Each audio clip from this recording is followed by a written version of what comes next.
Hi guys, welcome to my YouTube channel. My name is Gladys Tech. Today I'll be showing you how to end TikTok live.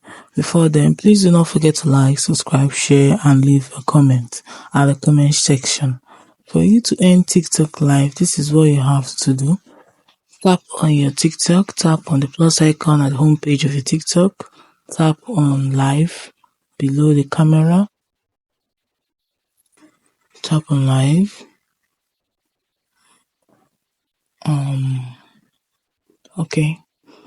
Then now tap on go live option, tap on it, waiting for it to load.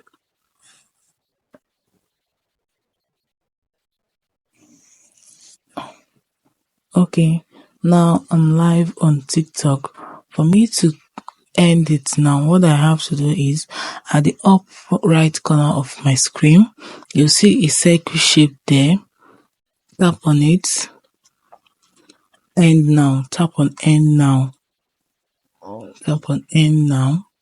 So guys, that's it on how to end TikTok live.